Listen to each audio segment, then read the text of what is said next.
It's Friday, Feedback Friday, the feedbackiest day of the week. It is Feedback Friday, and I'm actually able, for the first time in a really long time, to cover comments from every video this week. Nothing got so contentious and crazy that I had to focus on just the one. Yay. Probably because I went a little easier this week and didn't really care. It's like, I'm just going to do stuff that interests me, except for the Resident Evil thing that was topical. But yeah, I don't know. I gotta play the, make sure you pick topics that will encourage traffic alongside the mess in my office. Hello, Delilah. I'm hiding Delilah's cute face. There's Delilah. But that and just my own sanity and only being able to take so much outrage. So if you like this mix by Delilah, help support this channel, become a monthly patron, patreon.com/LeannaK. Okay, so let's start on, somebody explained to me what Batman Arkham was in the Epic stuff, the Epic Game stuff. It's a bundle of all three games, Arkham Asylum, Arkham City, and Arkham Knight. Thank you. Good to know. Has anybody played Arkham Knight? What's your thoughts on it? I've been thinking about, I missed it, and I'm kind of done with Batman, but more people are talking about it, so I'm curious about it. There was some interesting conversations about Epic Games being a pro gamer company versus a pro developer company. And I found those comments interesting because, yikes, it should be the same thing, and I realized it's not. There are some developers who are very much in it to give the fans a great experience. There are other developers who just want to make money. There are a lot of developers that start off in the former column and end up in the latter. Yeah, that's an interesting thing. There is a difference between being a pro gamer company, which is primarily about consumers getting value for money, and a pro developer company, meaning developers make money. There's got to be a way to do both, though. I mean, in a high tide raises all boats kind of model, right? But interesting distinction. See, I love this stuff. I love when people add to the discussion instead of just being, you're wrong and you're terrible and you always this and you never that. More on that in the argument bit.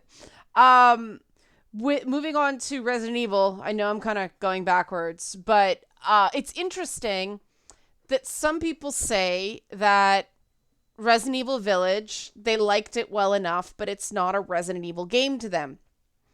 And that kind of dovetailed into, there seem to be two types of Resident Evil fans. The ones that do like Resident Evil 2 and 3 remake and Resident Evil 7, and they really like those. And then there's the old school people like me who like the dumb shit, right? There's like Grindhouse Resident Evil fandom and campy Resident Evil fandom. And I guess they're content to kind of, alternate. I don't know why they don't split into two teams and make a game for, make games for both constituencies. You can tell stories in the Resident Evil universe since they're only very loosely connected a lot of the time. And have like that grindhouse horror experience, and then have the ridiculousness that I like. Maybe it's a money thing. I don't know, but I find it very interesting that they've developed these two completely different constituencies. A lot of people, when they talk about game design, would insist that's a mistake because you're splintering your audience, but I don't know. Why not do both? The same way that some other franchises split off into, okay, we're doing this franchise for these fans and this franchise for these fans. And I'm blanking on which ones do that right now, but they have happened. Sorry, it's been a long week. One person thanks me for announcing Lady Dimitrescu the proper Romanian way. Because, they're saying it's set in Romania. Like, let's face it, it's Dracula, right? And there are a bunch of references. This is why it seems to be a throwback to Resident Evil 4. Like, it's kind of Italian, it's kind of French, and yet, and so they pronounce her name Dimitrescu in the game, which I have no idea how you get that from Dimitrescu, but that's just whatever. Resident Evil, right? But I thought that was interesting that at least somebody else other than me can't really get used to that. Lady Dimitrescu's arc in the game is short, but it's satisfying at the end. I suspect it's going to be one of the more uneven parts of the game when all said and done. But, her as a character is excellent, and Capcom would be ridiculous not to do a prequel or something with her. She's just too good a character to get that little with, even with the puppet thing. Yes, there's Japanese commercials for Resident Evil 8. They are very odd. They are the four lords from the game as puppets, and they call her big sister Demi, which kind of freaked me out because every Eastern European person I named Demi was a guy. But yeah, it was pretty funny.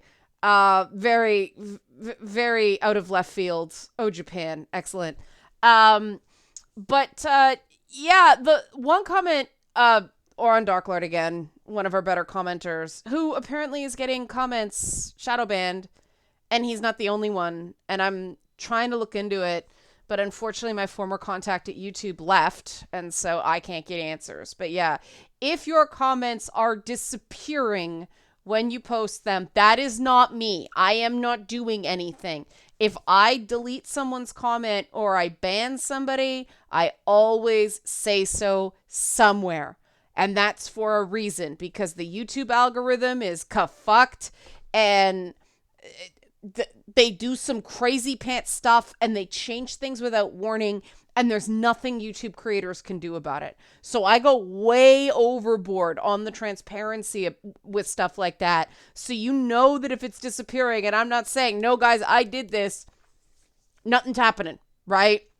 But Oron said, not gonna lie, some of the Lady Dimitrescu, or Domitrescu, scares me at times, and I know for the most part it's just submission fetish and other harmless stuff. They know it's not real, it's just kink, etc. But when I hear these arguments where somebody's like, she's the bad guy, right?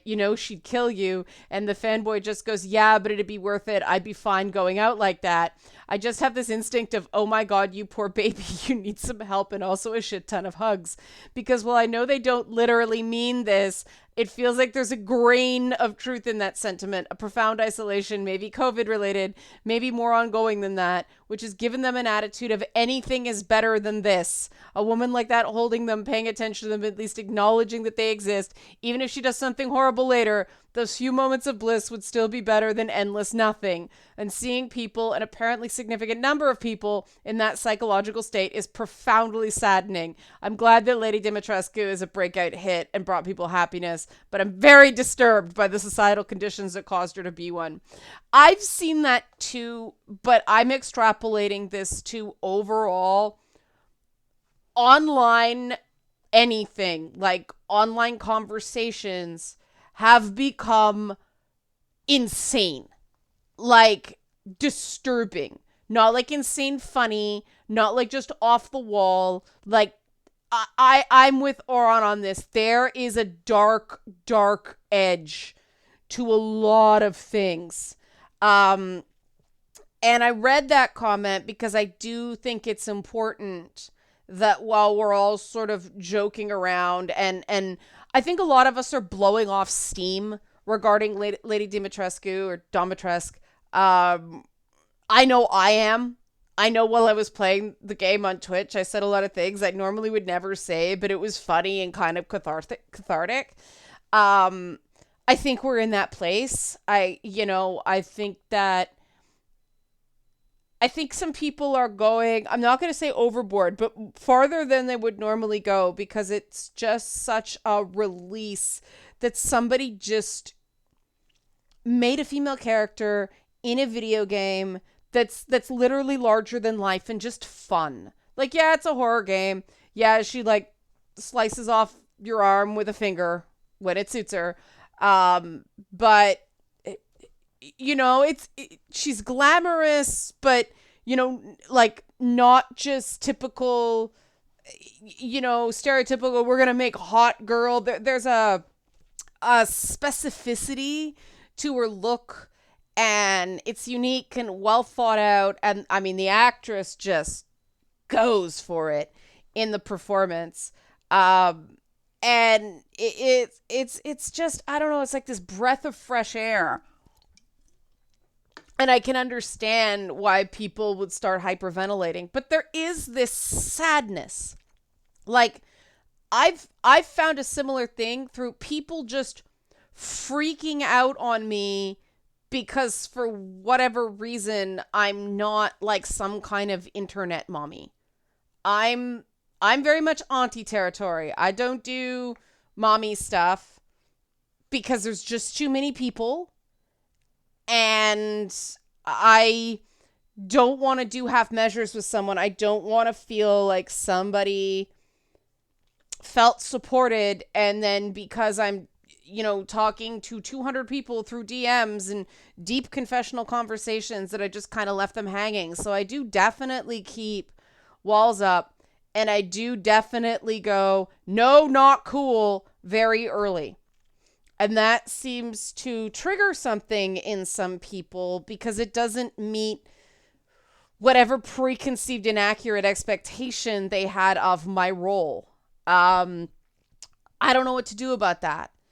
It sucks because, I have to do what I have to do for my own equilibrium, but also some of the times I'll shut something down hard because I know there's somebody in a chat or a regular viewer of something or something like that. I know they have a sensitivity. And I respect that person let me know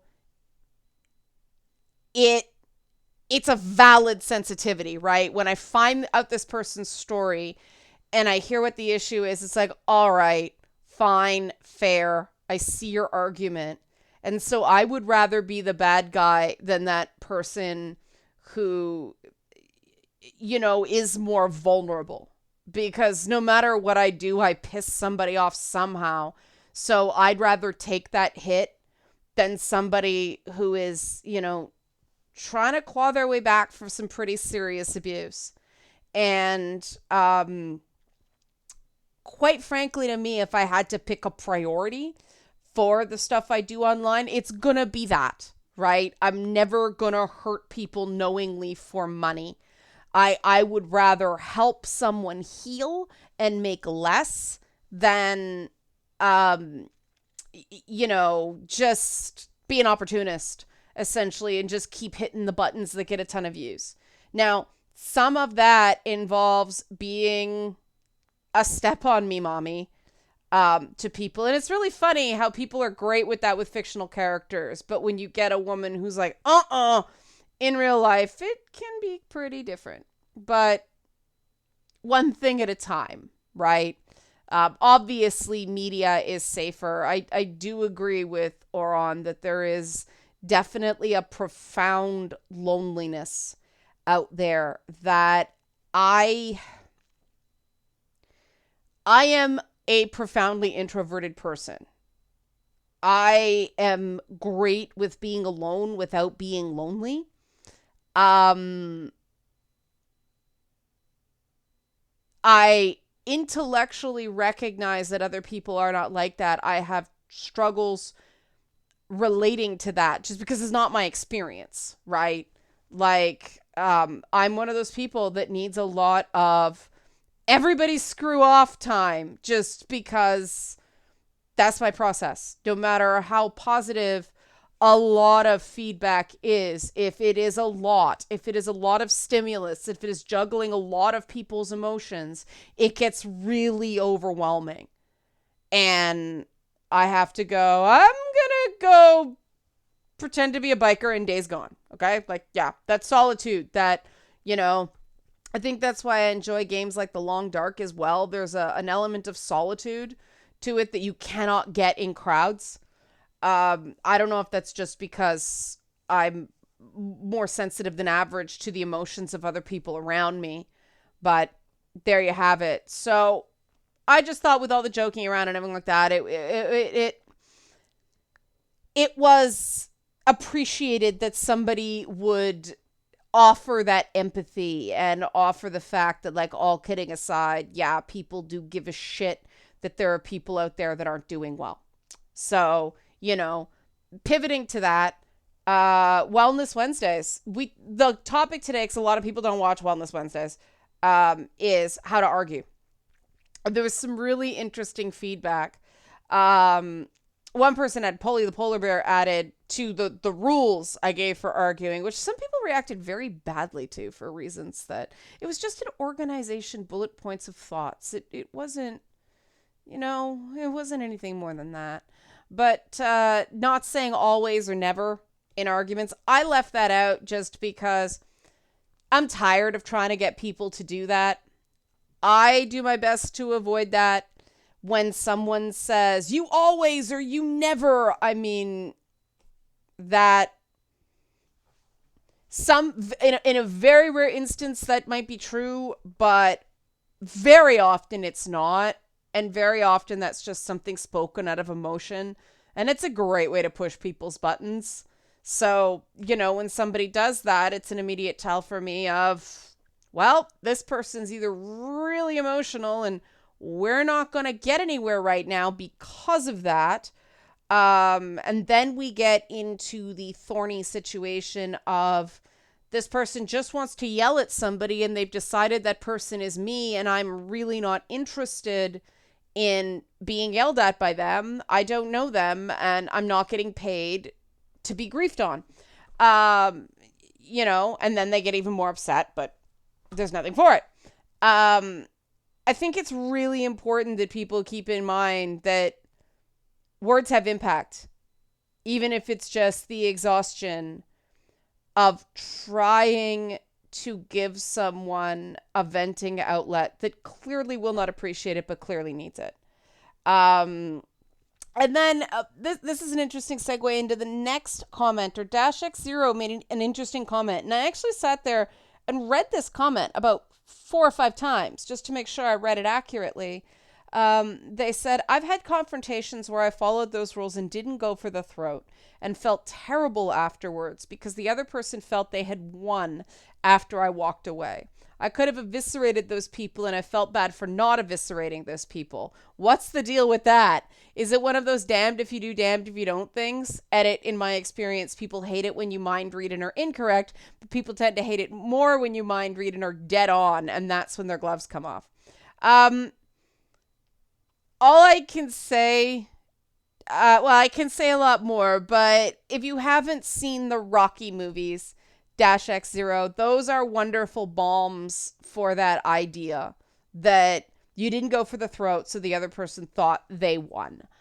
Part of that is just life experience where it happens so often. You're like, who cares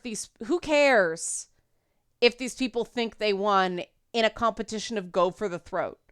Anybody thinks that going through the throat makes you a winner is a loser. They're a bully and they're out of control and, but I get it.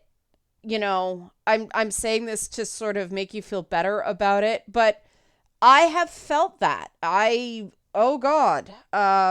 lot during Gamergate when people just beat on me and beat on me and beat on me. And it's like, don't do it. Don't do it. Don't do it. But they just beat on me and beat on me. And then they go cheer with their buddies that they beat on me and had so much fun just saying a whole bunch of things that I wasn't. It's exhausting. And what you might be feeling terrible about is just that exhaustion. Like, they're awful people. And, awful people have to live with being awful people. I don't know if that helps. Sometimes it doesn't. But I hear you. It is often really, really tiring to be the bigger person. And maybe that's one of the reasons that I'm still in the no Resident Evil 8 with all its stupidity is the game we need right now, because being chased by this indestructible force that's just going to murder you, and it's like really horrible visceral grindhouse horror. I don't want to be chased to the ends of the earth by anything else right now. My reality, and maybe this is why I'm better at it, is no matter what I do, someone will hate my guts for it. There are a ton of zero-sum binary or trinary choices that, I have to take a position on just because it is a job requirement. And no matter what I come down on certain things, somebody's going to hate my guts for it because we live in an age where people can't handle disagreement. And so having that experience in a video game without, the ridiculousness of somebody gluing their arm back on after it was severed, like, that was such a good part in Resident Evil 8. Like, and I don't think I'm the only one. I think people are just feeling really beaten down by a lot of things right now. As John Aldrich pointed out in his comment, says, you ask, what are you defending yourself from? The other person being an asshole. He says, we are often attempting to defend yourself, perhaps poorly, from the hurt such assholery causes when we can't escape a person or a situation. The idea that violence, verbal or otherwise, is never appropriate, moral, and or productive is overly simplistic to the point of being childish. If someone is being a jerk and keeping you from getting work done, and you can't get them to stop any other way, responding proportionally can be reasonable. It's an interesting thought experiment, John, but what a lot of people think is proportional in that case, doing unto them as they did unto you, gets you in real trouble, especially at work. This is something I had to learn. Someone would hit you. You respond. That's what people see. Part of it has something to do with looking different my whole life and being identifiable. So I grew up with this idea. I've got a traffic light on my head, right? As a kid, if I did anything, even if 10 other people were doing it, I'd be the one that was seen because I was more visible just because I looked different. So you gotta watch that. I get what you're saying, except for the childish part that really didn't strengthen your argument. Just because someone says something doesn't make it true. And true strength is not the ability to retaliate. True strength is to figure out, how do I get where I'm going? And sometimes fighting back is the right call. I hear you. But if you're lashing out from a place of hurt, you are lashing out from a place of weakness. I truly believe, and call this childish if you want, but that's kind of strange, that any response, if possible, and it isn't always, but any response should be strategic and tactical and for you, not just trying to get that, hurt 6-year-old inside of you to stop screaming.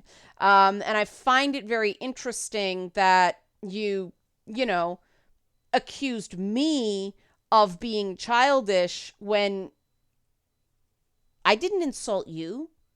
You insisted on insulting me in this. And am I, calling you a bunch of names? No, that comment about the hurt 6-year-old inside of you is not a name. Everybody has one. It's not always a 6-year-old, but people get stuck in many ways at the age of when they experience the trauma. This is a shining example of, saying my ideals are childish, not very nice. But I still found a way to empathize with you instead of just going on the defensive. Cool? Cool. Okay. Dwarven Hobbles, I'd never heard of this, what Dwarven Hobble describes. Something from Community. I've only seen a few episodes of Community, but the Community argument method is something he mentioned, which is they deliberately make their position as vague and ill-defined as possible and just argue against what you're saying and then try to avoid being pinned down or being made to define their actual position. If you state what you're reading as their actual position based on what they're saying and say, is this your position? They'll often claim you're wrong, but then start refusing to clarify their actual position and accusing you of bad faith arguments when throwing out ad hominem normally, I guess from their side. Mind reading is bad, but you actually have to know the other person's actual position. And if they're trying deliberately to avoid telling you, then you have to try and figure it out. Worse if you say, so what is your position? Most of the truly underhanded ones will say, my position is you're wrong. It's funny because I've seen that I've seen that. I don't feel the need to figure out what they're really trying to say. I focus on what they are saying and saying, this is what you're saying. You know, what do you mean by that? Okay, they get that. But that my position is you're wrong. My response is, and? So you think I'm wrong. So what? Person could very much be wrong about me being wrong. A counterpoint without something to back it up is just noise. And a counterpoint with no point is just wailing, right? That's an interesting fact that has been like pinned down by a work of fictional media, because there is a lot of it out there, especially the ones that just decide to go, bad take. Like, you can train a really basic bot to just respond to things with bad take. What a waste of time. You know, I mean, I still believe that I am not a volume person, right? Something I really struggle with as an adult was that I actually took to heart, it doesn't matter if people like you, who cares what other people think. I have to kind of fake care about what people think just to get by in the world. Because my problem is I really don't.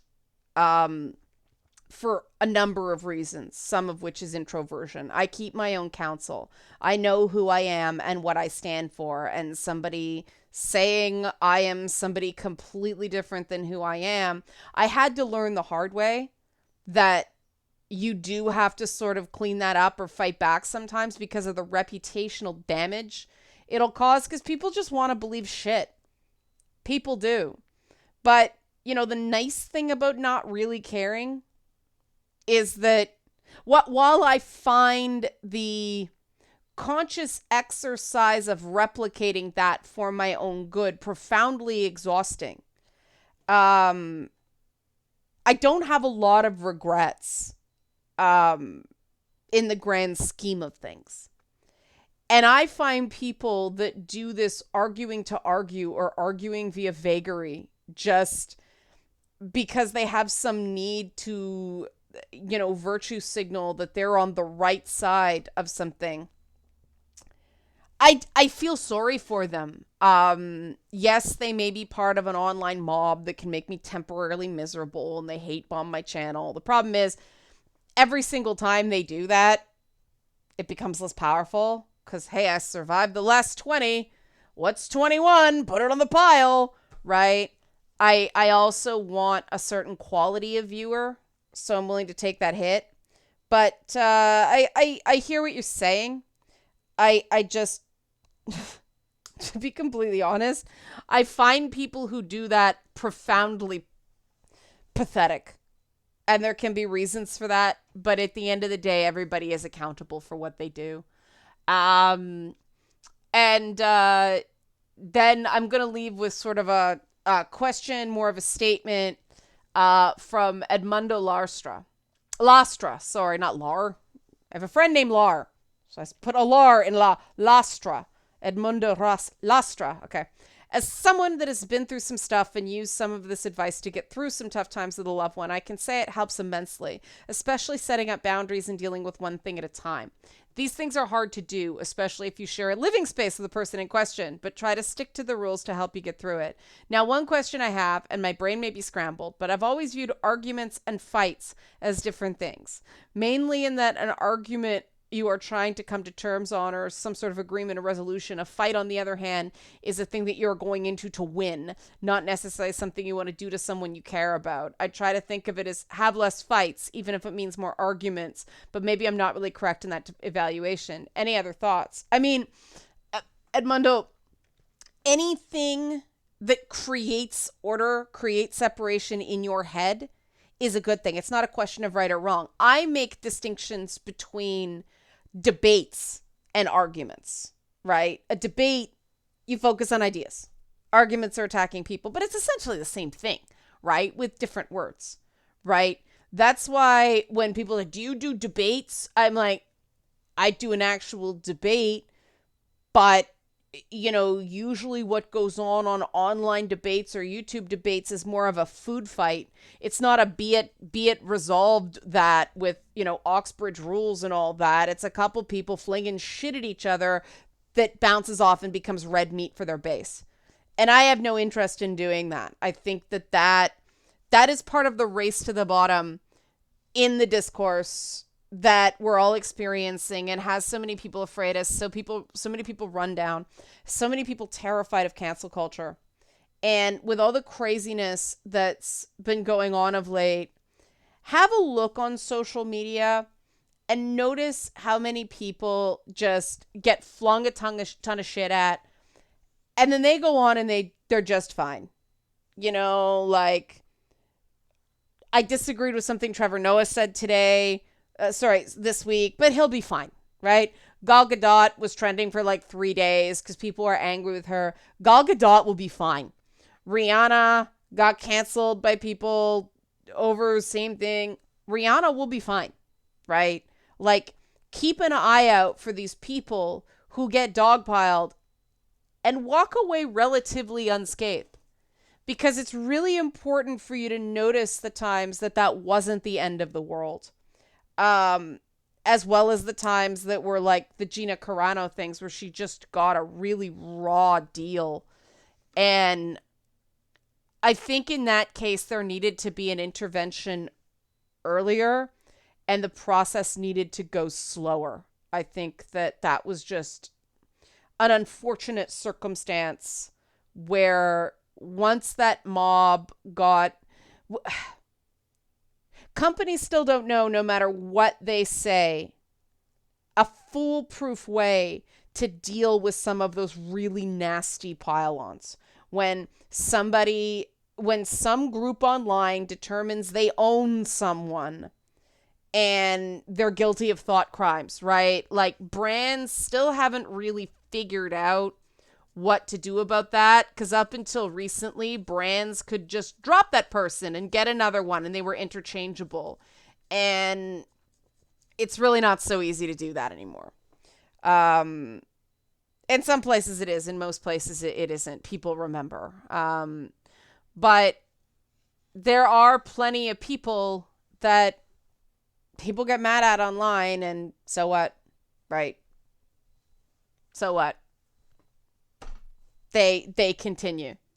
And I mean, maybe it's worth looking at what they do differently. Maybe it's just a simple thing of don't respond. Although if you read the Hollywood Reporter interview with Ellen DeGeneres, that was a mistake in her case. Kind of a mistake, not a mistake, but not the best handling of that one. But it's 2020. It's more art than science when the mob comes for you. And again, Ellen will be fine. She'll move on to other things. She's been doing that show for, God, it'll be 19 seasons when it goes off the air in 2022. So, keep an eye on the people who come through it just fine, as well as the people who actually suffer real career damage. Because to me personally, I find it makes it less scary. Okay? Okay. I'll leave you for that with the weekend. Thanks so much, guys. Hang in there. Weather's getting marginally better, so if it's nice where you are, please enjoy it and help support this channel. Become a monthly patron, patreon.com/LeannaK. Patreons, check your messages if you're a patron supporter of mine from the week. Thanks for watching.